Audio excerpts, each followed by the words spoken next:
అమరావతికి యాక్సెప్టబిలిటీ రావటం లేదు. అమిత్ షా యాక్సెప్టబిలిటీ వచ్చినంత మాత్రాన అది శాంక్టిటీ ఉండదు దాంట్లో. రెండవది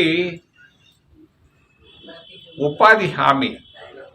ఇది చాలా అద్భుతమైనటువంటి పథకం, కాంగ్రెస్ పార్టీ తీసుకొచ్చినటువంటి పథకం. మహాత్మా గాంధీ పేరు తీసేయడం అనేది, దాన్ని బలహీనం చేయడం అనేది దారుణం. వెనక్కి తీసుకోవాలని ఆలోచనలు మానుకోవాలని భారతీయ జనతా పార్టీకి తెలియజేస్తుంది.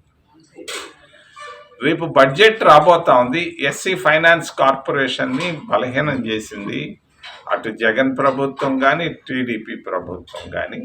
వెంటనే ఎస్సీ ఫైనాన్స్ కార్పొరేషన్లకు 1000 కోట్లు వెంటనే రేపు బడ్జెట్లో పెట్టాలని చంద్రబాబు నాయుడిని డిమాండ్ చేస్తూ, మరి చివరిగా రాజకీయాలకు వస్తే జగన్కి చంద్రబాబు పెద్ద తేడా కనపడటం లేదు.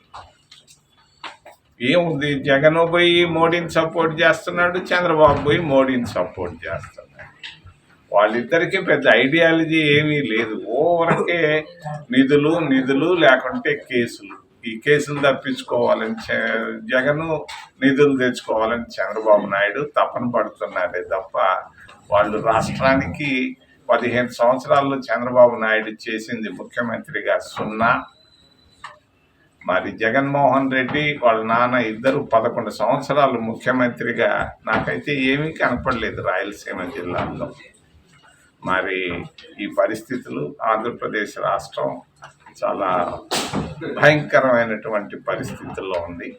దళితుల పరిస్థితి ఆందోళనకరంగా ఉంది. ఓబీసీలు చాలా కష్టాల్లో ఉన్నారు. వీళ్ళందరినీ ఆదుకోగలిగింది జాతీయ పార్టీ కాంగ్రెస్. సార్, ఇప్పుడు మీరు చంద్రబాబు గారు ఎలాంటి అభివృద్ధి చేయలేదంట.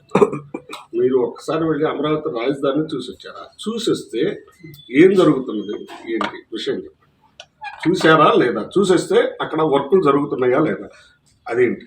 నేను మీ అందరికీ తెలియని విషయం చెప్తాను. ప్రతిరోజు తెలుసుకుంటుంటాను. నేను పోయిన వారంలో వచ్చాను, అమరావతిని చూశాను. కాకపోతే కొన్ని ఫారిన్ కంపెనీలు వచ్చినాయి, గుంటలు దవ్వుతున్నారు. కొంత ప్రోగ్రెస్ చూపించగలరు. వాళ్ళకి బిల్లులు ఇస్తారో లేదో నాకు అనుమానం ఉంది. కానీ గుంటలు దవ్వుతున్నారు, బిల్లులు సంగతి దేవుడికి ఎరుక. మరి ఏదో చేస్తున్నారు కానీ అది సక్సెస్ కాదు. అది ఒక కన్ను, కాబోయే కన్ను.